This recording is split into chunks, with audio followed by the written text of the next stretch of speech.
First of all, just add to the accolades and the thanks to the planning staff here, Greta, Matt, Tom, Greg, the entire team.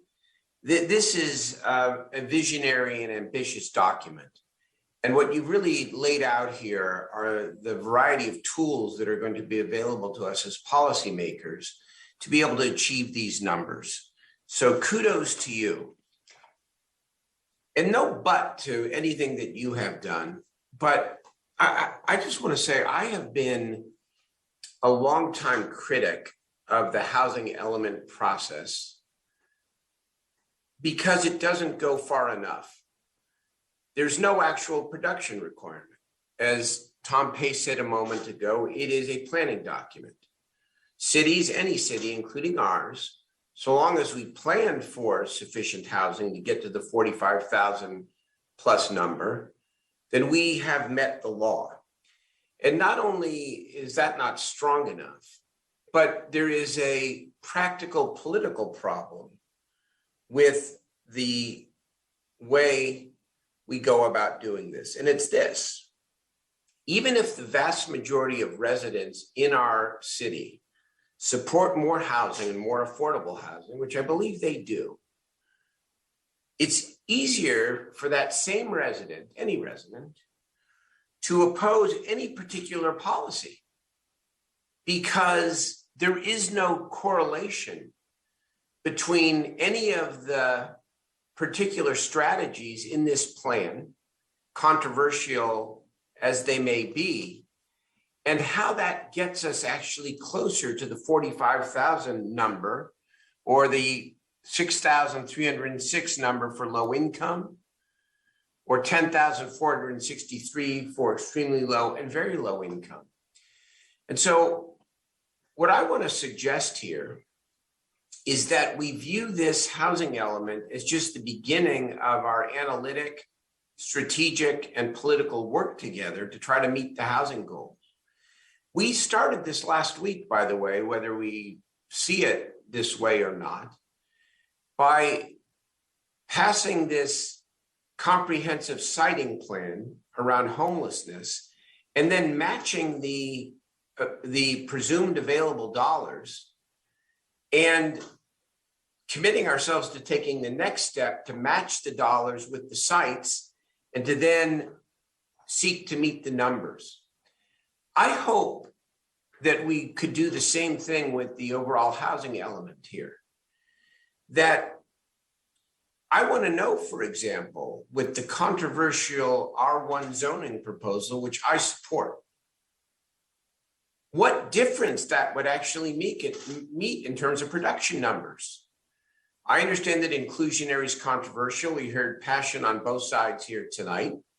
I hope the study will tell us whether or not it increases the amount of affordable housing, or whether or not because of the economics, it decreases it. I don't think that will be the case, but I hope the study tells us that. Same with all of these other strategies. If we don't commit ourselves to actually meeting these thresholds as a matter of production, and then understanding how pulling the string and removing any of these strategies will hurt our ability to get to that place, then this is just a planning document.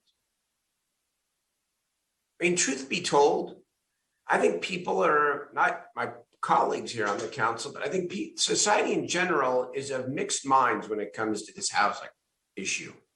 As you heard me say in my State of the City address a month and a half ago, there is no right to housing in California or in Sacramento. I think that ought to change, because if we're serious about it, then it ought to be a legal right. And if there's a legal right, then some of these strategies are going to be necessities as opposed to options.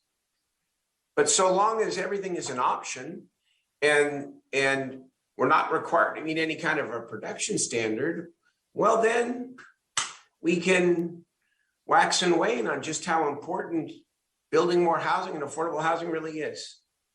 So I would hope that we would do something similar to what we did with the comprehensive homeless housing plan with the overall housing element and connect the strategies, the money, to the anticipated increase in production. Mr. Pace, comment? Thank you, Mayor. Yes, certainly. I think the funding, as is often the case with many issues, it comes down to funding. When we talk to our affordable housing developers, they're always looking for more funds to help subsidize new affordable housing. And when we talk to our market rate housing builders, they are looking for reductions in fees or other ways to, help them achieve the production numbers. And so both of those groups would say we could build more housing if there was more funding available. Right, but wouldn't it be great if when the city council was debating the city budget at mid-year or in June every year, or when we have ARP money or CARES money, if we understood just how much additional production we could achieve based upon increments of potential investment and funding. We're never analytical about that. It's always project by project. And so I say $100 million affordable housing trust fund, or a mid-year, we say, we're going for 40 and it ended up being 31. Okay, that gets us going and a lot of good projects are going to get funded, but it's not analytical.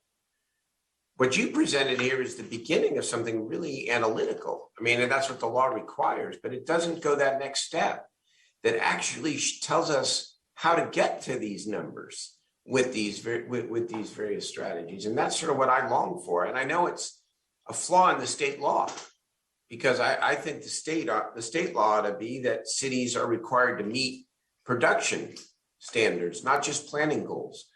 But we can also go farther than the state law if we choose to do so.